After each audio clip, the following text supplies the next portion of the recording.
жатқан парақшаларға қол созу арқылы өзіміздің топтық бөлінісімізді анықтайық. Кәнекей.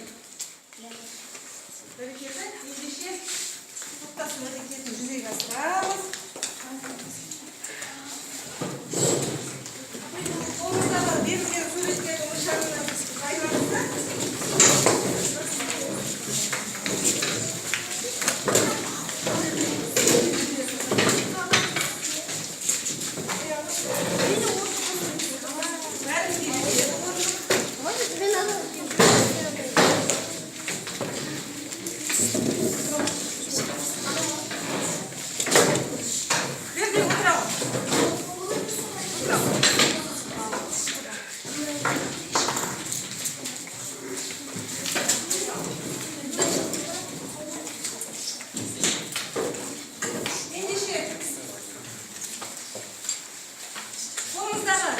осы топтасу әрекетімізге негіз болған суретке мұқият назар аударып, оны нені аңғартатынын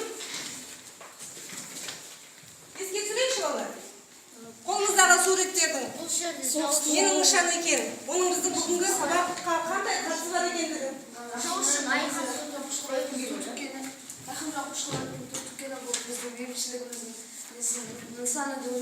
Жақсы, бәрекелді. Тағы қай топ өкілдері өздерінің қолындағы суреттің ненің аңғартатын берді бе? Соғыстан айтып келген ер азамат әйелі баласымен күтіп алғанын күтіп тұрып өткені. Осы кезде ер азаматтың қаншалықты күткені тыныш бойы сағына өткенін білдіріпті бәлкім. Жақсы, бәрекелді. Апай, біздің артымызда отан үшін отқа түсіп жатқан жауынгерлер өзінің отанын аман алып қалу үшін фашистермен не істеп жатқан, шабуыл жасап жатқан біздің аталарымыз. Жақсы, бәрекелді. Сіздер қандай ой түйдіңіздер сол? Отан үшін өзінің қиып жатқаны, соғысып жатқаны, жеңіске ұмтылып жатқаны, бейбітшілік үшін соғысып жатқаны және Жақсы, бәрекелді. Жақсы, рахмет. Ендеше осы берілген топтасу әрекетіміздің негізінде біз бүгінгі сабағымыздың тақырыбын айқындауға үлкен мүмкіндік туып тұр. Бүгінгі біздің сабағымыздың тақырыбы ендеше, оған дейін біз ол туралы мәлімет алдық. Қандай тақырып? Баланың соңғы қорытынды сағаты, иә? Жақсы, бәрекелді. Ендеше сабаққа ойлап енейік. Сіздерге берілетін алғашқы тапсырмамыз балалар. Осындай көтерілген көңіл күймен сіздерге тапсырмалар берілсін.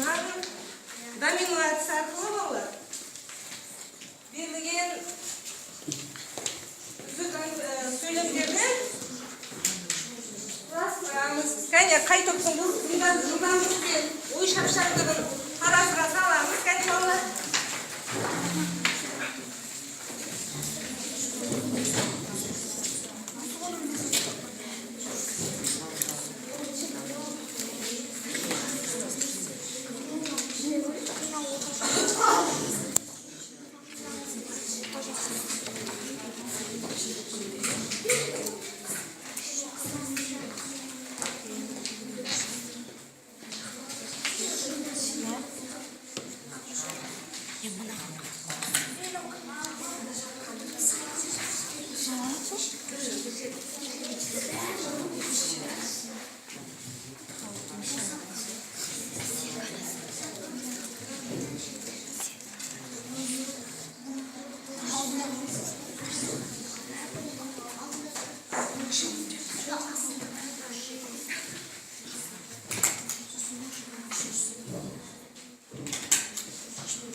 тырышчылыкка жылдам шапшаң тұтамыздан. Жамалдың кеші бигөкпесін қолына алып сүріне қабына жүгіріп келе жатыр еді. Біз самырын төмендей түсіп, оған оқты боратып жіберді. Күтпеген шапты. Жарайды, жақсы.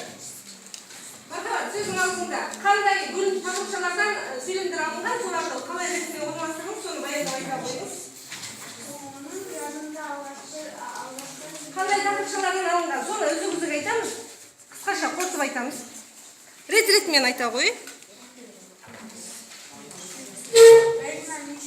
Жас барлаушылар, жас барлаушылар. Жас барлаушылар, жас барлаушылар. Жақсы, бәрекелді. Тағы. Бірінші топ. Бірінші марканың күтпеген жауындар, екінші мен үшінші сақтандықтар, төртінші мен бесінші ана махаббатпен алынды. Осындағы берілген іс-әрекеттер кімдер номинасында өтіп жатыр, баяндалған? Қандай кейіпкерлердің айналасында өтіп жатыр оқиға? Тамараның Серіктің айналасында. Жақсы, бәрекелді. Төртінші топ. Нұрсұлтан. Баяндай ғой. Анасының қасынан кете алмай тұрған шақта сол маңда бір ағаштың түбінде толық денелі орта бойлы қою сары шашты 30-ның 2-үшеуіне келген бір әйел отыр еді. Нұрсұлтан, жақсы, сөзің аузыңда. Бұл кімнің портреті? Қысқаша тұжырымдап айтамыз. Кімнің портреті? Анна Иванова. Анна Иванова қандай кейіпкер? Күтпеген шабуыл, жақсы. Анна Иванова. Сіз үшін қандай кейіпкер ол шығармадағы? Басты кейіпкер. Тағы, қандай образ? Бізге образдарды іс-әрекетіне сәйкес қалай бөлеміз балалар? Жағымды, немесе ұнамды, ұнамсыз дейміз. Осының қайсына жатады? Ұнамды, жақсы, бәрекелді. Қай топ? Төртінші, екінші топ.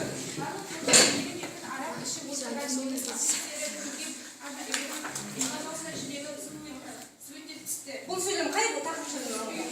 Күтпеген шабуыл, жақсы. Жалпы, Назым, осы номинация құрастырылған бөліктерде, эпизодтағы басты ортақ кейіпкер кім? Сол оқиға кімнің айналасында болып жатыр? Серік. Серік қандай кейіпкер? Жағымды кейіпкер. Тағы. Серікке қандай қосымша қандай болмысын танытатын, қандай баламалар айта аласыздар? Қасиеттер бойындағы. Қайраттылық. Намысшылық қандай. Немістерде өзінің келесі болашақ балалардың өздері сияқты әр жерде қаңыз жүрмеуін өздерінен өздері қатты жүрмеуін сондықтан сол немістер Қайсарлық. Қайсарлық, жақсы, бәрекелді. Топ, бір бірге қошемет.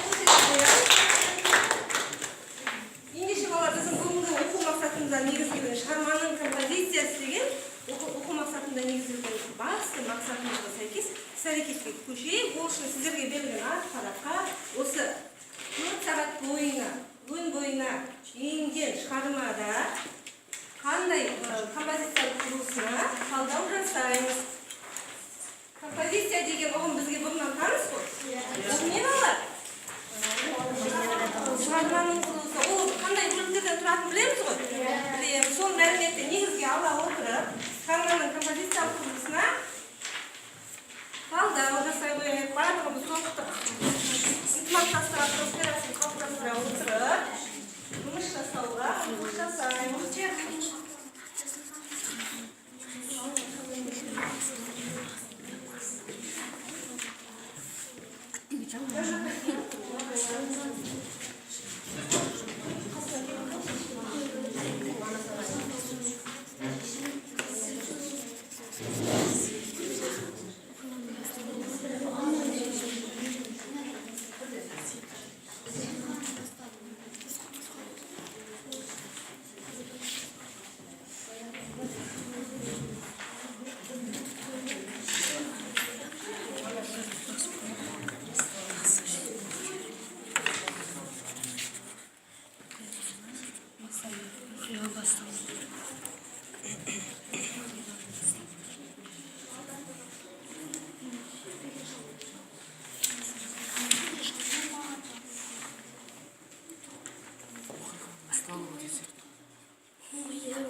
Сұрағыңыз бар.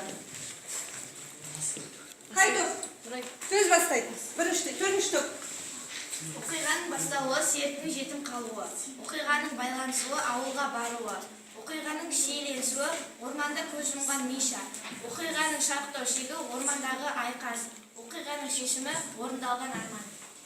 Осында баяндалған іс-әрекеттердің барлығында өн бойында басты кейіпкер біз өсу жолын байқаймыз, иә? Серттің сондай әрбір баспалдаққа, өмір баспалдағына қадам басуына бірден бір ықпал еткен жан кім? Анасы қайтыс болған өзім Өзің бәрекет, отыра ғой. Назгүл. Оқиғаның басталуы серттің жетім қалуы. Оқиғаның байланысуы ауылға баруы. Оқиғаның шешімі оқиғаның шарықтау шегі ормандағы айқас. Оқиғаның шешімі серт пен борыстың ерлігі. Борыстың ерлігі, жақсы.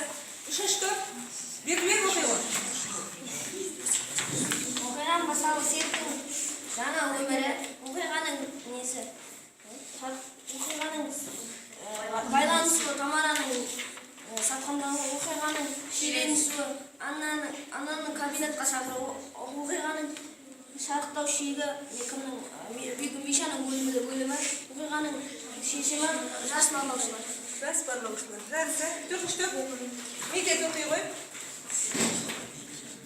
Оқиғаның басталуы тұтқиылдан жасалған шабуыл. Оқиғаның байланысуы туған ауыл. Оқиғаның шиеленісуі жауға сатылған сатқын. Оқиғаның шарықтау шегі күтпеген қар. Оқиғаның аяғы бауырлардың жеңісі. Бауырлардың жеңісі бәрекелді. Бір-біріңізге ұқсамайтын, қайталамайтын баламалар бар. Жақсы бәрекелді. Ендеше топтық жұмысымызды бір-бірімізге бағалап, қазір екі жұлдыз бір тілек арқылы топ бір-бірінің жұмысын бағалаймыз. Кәнекей болжалған жүрейік. Ауызша екі жұлдыз бір тілек арқылы жазбаймыз, балалар, ауызша. Қараймызда, жітір көзбен, көңіл көзбен мұқият қарап, екі жұлдыз бір тілек арқылы неғұрлым тапсырманың құндылығына, берілген тапсырманың маңыздылығына сәйкес бағалау жұмысын жүргіземіз. Жазбаймыз.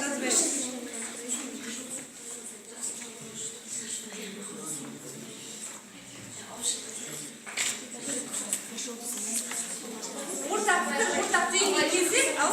Сіздер тапсырмаларыңыз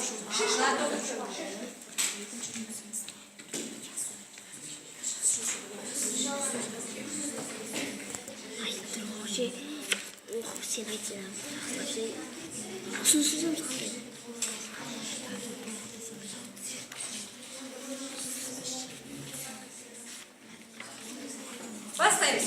Айман. Ортақ шешімге келсек, бағалау жүйесі ондай көп уақыт талап етпейді, кәне? Біздің екінші топқа бірінші жұлдызымыз барлығы ұйымшылдықпен бірлесе жасады. Екінші жұлдызымыз олар бәрі араласып композицияны жақсы жасаған. Ал бір ұсынысымыз бұл композицияның құрылысын жақсылап толықтыра түсіреміз. Жақсы. Әлі де толықтырулар енгізсе деген ұсынысыңыз бар ғой, иә? Жақсы, бәрекелді. Келесі қай топ? Нұрдәулет оқи ғой. Сіздің бір жұлдызымыз бар, топтаса, ұйымдаса не істеді? Ұйымдасып істеді бәрі жұмысты. Екінші жұлдызымыз бәрі ұйымшыл топтарынан ешқайсысы ұйымдасқан емес, бәрі ұйымдасып отты. Бақыт сөзің алғанда, екі жұлдызыңда бір мағынада, бір мақсатта айтылыпты. Екі жұлдызың басқаша қандай сипатта, қандай қырынан танып, оған баға берер едің. Нұрдәулет ой қойса ғой әріптесіңізге. Ояқтағы топтардың барлығы ұйымшыл болған. Сосын тағы да айта кетейік. Тапсырмаға және де осы композицияның құрылымын аша білген. Және де оларға бір ұсынысымыз өз жұмыстарын ұстамды. Шартты белгіге қарап жақсы бәрекелді. Қай топтағы? Сіздер. бұлардың жұмыстарына уақыт жағын бірінші жұлдызымыз уақыт жағына қарағанда өте жылдам болды. Екінші жұлдызымыз топ бөлігіне өте ұйымшыл. Ұсынысымыз Тақырыпқа байланысты қандай жұлдыз берер едіңіз? Тапсырманың орындалу мазмұнына сәйкес. Бізде маңыздысы сол. Тапсырманың. Бұл жерде көбісі Тақырыптың қойылуы деген. көбісі орман туралы айтылып кеткен бұл жерде. Жақсы. Ал қандай ұсыныс білдірер едіңіз? Қандай ұсыныс? Топ мүшелері, әріптестеріңізге сөз көмегін. Ақгүл, қандай ой қосар едіңіз? Ұсыныс ретінде, тілек ретінде, алдағы уақытта. Топ бір-бірін әлде толықтыра түссе, Не жағынан? Қандай іс-әрекет жағынан толықтыра түссе? Тапсырманың орындалуында. ғана атсалысып отыр. Қалғандар осыны көмектесе. Жақсы, бәрекелді. Топтық әрекетке үш топта. Оқушылар жақсы болды, әсіресе Бердік пен Айман екеуі жақсы атсалысты. Сосын ал екінші жұлдызымыз олар өте ұйымшылдықпен қатысты. Ал ұсынысымыз болса басқа адамдарды тобындағы Бақтиярмен, мысалы Бақтиярмен Мархабатты сабаққа қатысқанда өте жақсы болатын еді. Жақсы, бәрекелді. Рахмет, ұсыныстарыңызға. Балалар, енді келесі тапсырмаңыз, жеке топтық тапсырмалар. Сіздерге қос көбік деген тапсырма. Қос құты деген тапсырма бойынша қазір шығармадағы екінші біздегі оқу мақсатымыз кейіпкерлердің бейнесін ашу. Сіздерге Серік пен Борис. Серік пен Борис. Сіздерге Аннаның болмысына тапсырманы осап қоямыз, меншіктемейміз, барлық топтық.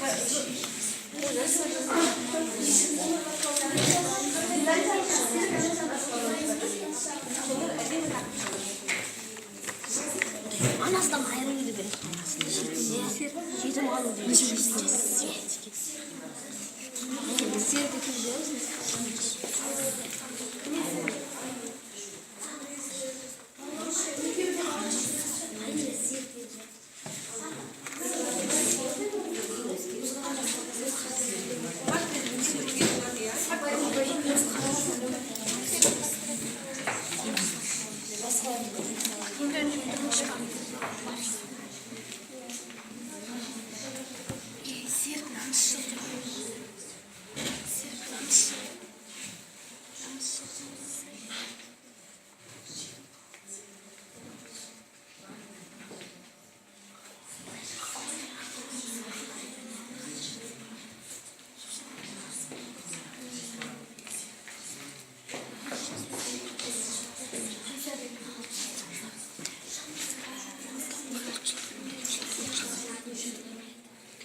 Жұмыс әрекетін тоқтатамыз. Балалар тапсырма шартты беріп жол болған сәтте ендеше тапсырманы орындап болған бірінші топ, төртінші топ сөз кезегін аламын деп тыңдаймыз. Топ Анна Ивановна Дириза, ұнамды, жанашыр, қамқор, ақкөңіл, намысшыл, қайсар, балаға деген махаббаты шексіз. балаға деген махаббаты шексіз. Жақсы. Аннаның бүкіл болмысын аша алдық па? Шығармада Аннаның портреті қалай беріледі балалар? Қою шашты. Қою сары шашты, орта бойлы, толық келген, 32 жыл. Әдебиет теориясында бұндай ұғымды қалай деп атаймыз? Не деп атаймыз? Портрет деп атаймыз. Жақсы, бәрекелді. Төртінші тобымыз үшін қошемет көрсетіп қояйық. Қане, сөз кезегін аламын деп отыр Мейірбек. Көрсете қойып, тапсырмаңызды. Анна намысшыл, ойында қайсар барлығы. Тамара сапқанда өзін қара басын ойлаған, өз отанына жауыздық ойлаған. Өз отанына жауыздық ойлаған. Екеуінің арасында ұқсастық бар ма балалар? Жоқ. Өйткені ол Тамара өз отанын сатып берді, ал Анна отанына деген махаббатын білдіріп, өз отанын сақтап қалды. Қандай Аннаның бойынан ерекше бір Ол балаға деген махаббатын және де Қандай балаға? қайсарлық балаға деген махаббатын қандай эпизодтардан байқауға болады?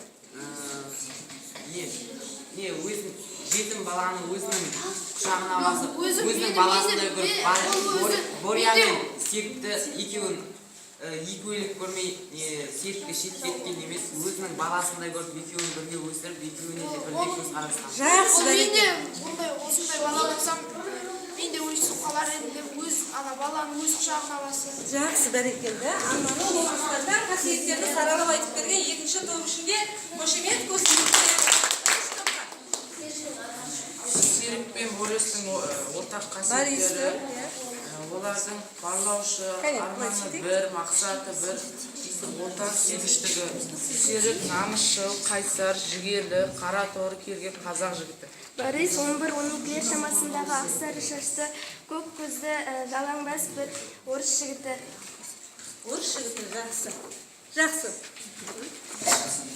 Төртінші топ сіздерде өмір баспалдағы дейді. Ол кімнің өмір баспалдағы екен? Серіктің өмір баспалдағы. Ол шығармадағы басты Кейіпкер. Басты рөлде. Бұл жерде өмірі басталған Серіктің жетім қалуы, Аннаның мейірімі, фашистің Аннаға сұрағы, Серіктің қайсарлығы, Серіктің фашисті барлауы, суыққа бар жеңіс.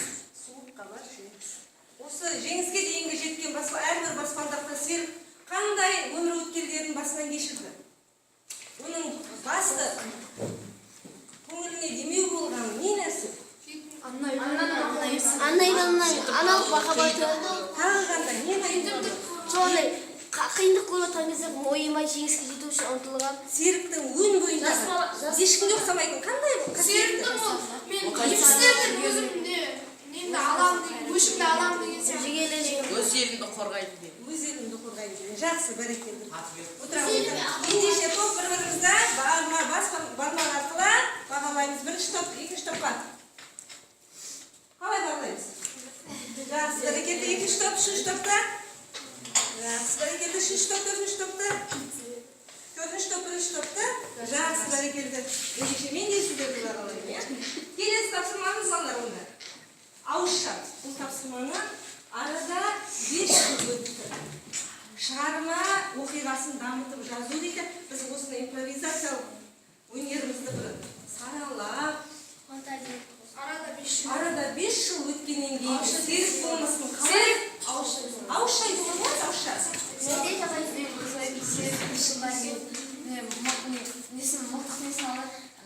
Автомат алды ғой, солай аяқталды шығарма. Содан кейінгі Серік болмысын. Өзінің махаббатын тапты деп ойлаймын, және осылай қазақтардың арасында бала сүйіп жүрді, бақытты өмір сүрді деп ойлаймын.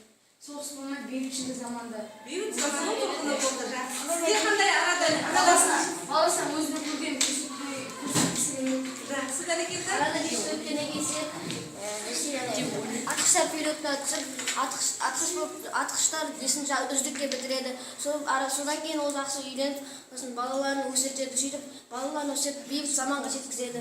Жақсы, бейбіт заманға. Нұрдәулет? серік беш соғыс автомат қалғаннан кейін өзі жаңағы бейбітшілік заманды келтіріп, бейбітшілік заманын орнатып, және де өз сияқты балалардың күліп ойнап жүргенін көріп мәз мейрамда. Мидер, қайсың? Нағы серіктің өзбекстарлары? Серік армандаған ұрпақ. Арада 5 жыл өтті. Олар өздерінің бақыттарын тауып, тәуелсіздік елде өмір сүреді. Серікті қандай қызмет? Әскери қызмет бола ма жоқ, әлде қандай? Әскери қызметті атқарады. Әскери қызмет атқарады. Тағы серікке болмысын ашқан қандай? Арада 5 жыл өтеді, ол бала шағалы болып тату-тәтті өмір сүреді, сол ұрпақтарына жеткізіп отырады. Ұрпақтарына өзінің жасаған көрген қиындықтарын айтып отырады. Ол серік өзінің көрген қиыншылығын өзінің балдарына көрсеткісі келмей, өзінің балдарын аман Жақсы, бәрекелді. Қиял қанатында мейлінше қалыптасып деп ойлаймын. Ендеше сіздерге қазір қалыптастырушы бағалы тапсырмаларын таныстайын болар.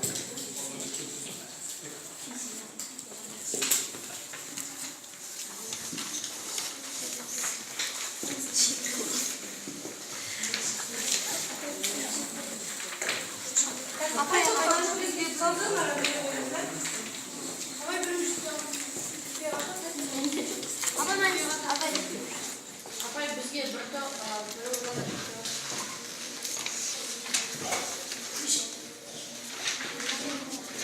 Сіздерде бар ма? Сол. апайым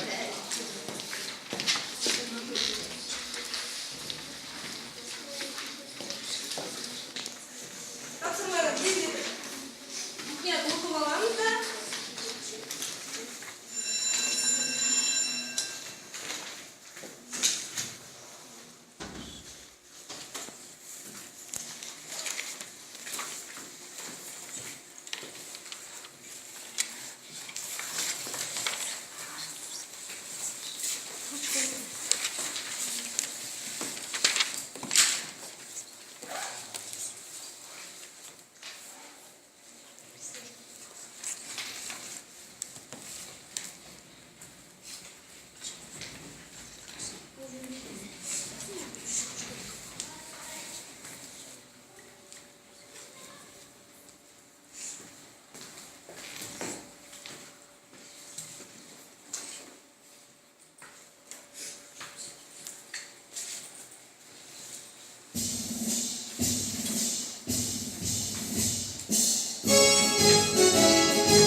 Мысалы, қарайды ғой, талғат бөлек. Міне, батырды осылай айтады. Бенедеттер өзінің батырлығын аспанда, жерде емес аспанда жүріп, 300 рет қайталаған адам.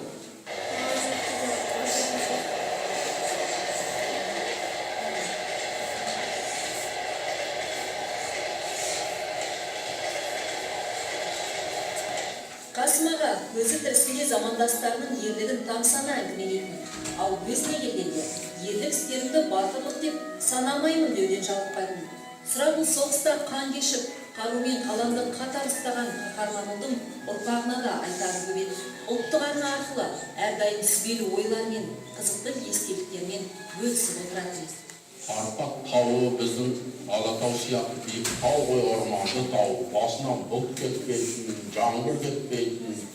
Бір осы ауыр райының қолайсыздығынан 60 адамның 53 адам қазір қалып кетті да біз аман есен жерге 7 адам түстік. Бұл кісінің өзіне ұнайтын, басқа ешбір атаққа теңеуге тиын бермейтін, өзіне ғана жарасатын, бойынан сыйымды аты жөні бар. Ол атақ партизан жазушы Қасым Қайсен, Ахат Жақсыбаев.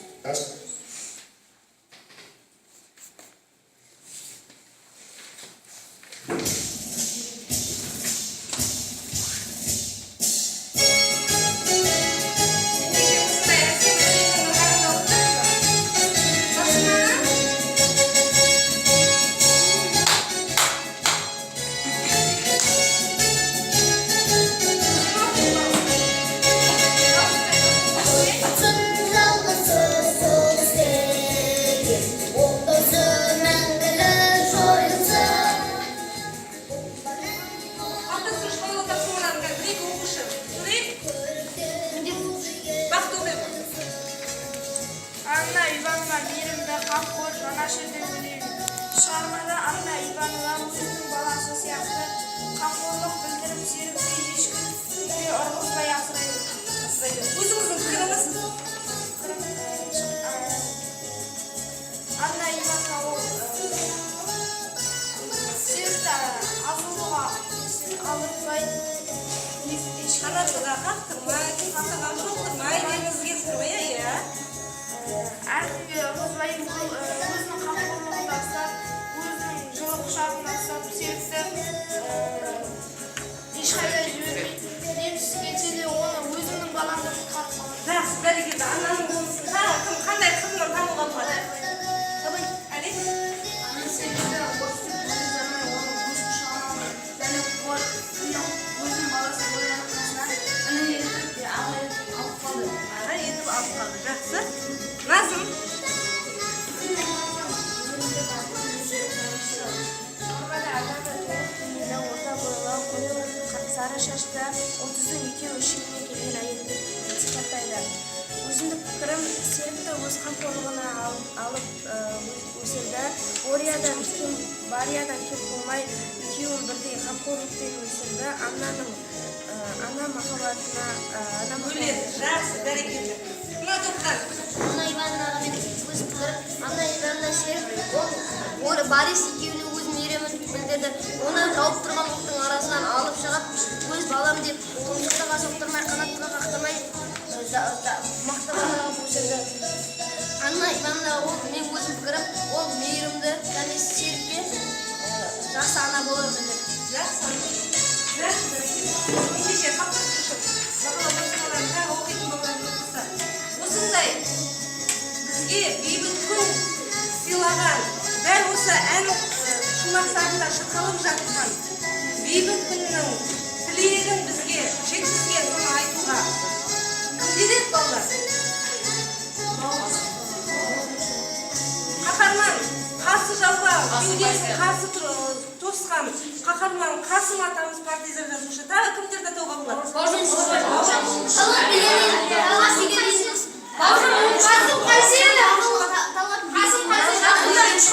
Жақсы, бәрекелді. Демек осындай аталарымыздың ерлігін, есімізде сақтап, мәңгі біз жырлай береміз. Бүгінгі біздің негізгі сабағымыздан түйін сөзіміз 90 сөзін толықтай түйін топшылайтын болса, әр топтың түйін сөзін қалай сіздер жеткізер едіңіздер? Осы сабақтың бүгінгі түйін сөзін. Ерлік, батырлық деп жатырмыз, әлгіндей қайсар рухты, серік секілді, бория секілді біздің қайсар рухты ағаларымыздың. Бұл топта енді әр нені өзінің несін ойламай, осы бізді бақытты өмір сүруіміз үшін соғысқан бақытты үшін күрескен үшін білдіре ойлап әр топ. Бақыт үшін күрескен сол аталарға біз тағзым етуіміз керек сіздер. Сол аталарымыз бізді бейбітшілік заманда, тәуелсіз заманда өмір сүрсін деп өздері жанын қидып, сол олардың батырлықтарына тәнтіміз, олар біздің бақытымызды ойлап өздері құрбан етті. Құрбан етті. Жақсы, бәрекелді. Біздің аталарымыз ол келешек ұрпағымыз не бұндай соғысты көрмесін, олар біз сияқты соғыспасын, басқаша келмесін деп, олар немістер тағы шабуылдамасын деп өз отанына қамқорлық білдіріп шайқасты. Олар біздің отанымызды құтқарып қалды. Сол үшін аталарымыз... Жақсы, бәрекелді. Төртінші, бірінші топ. Сіздер қандай осы?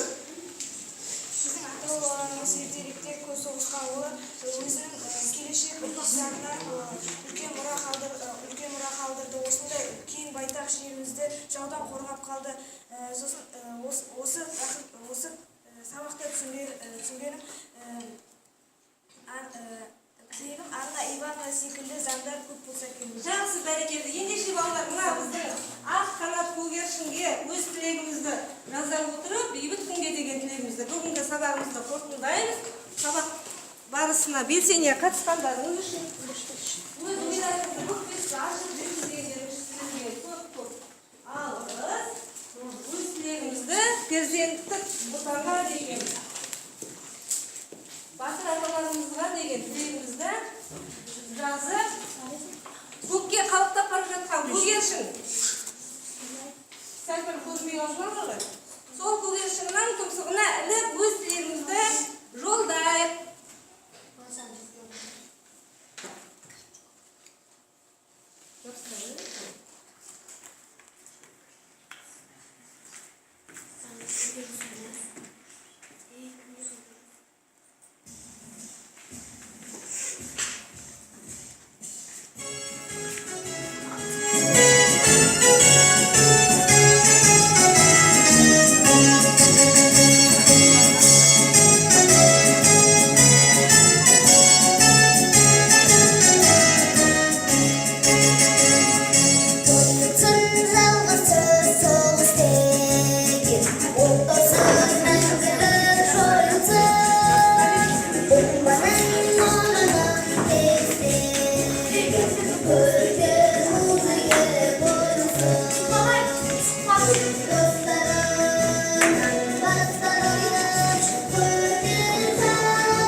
Осындай ал көгершін қанатындағы тілегімізді білдіре отырып бүгінгі сабағымызды қорытындылаймыз.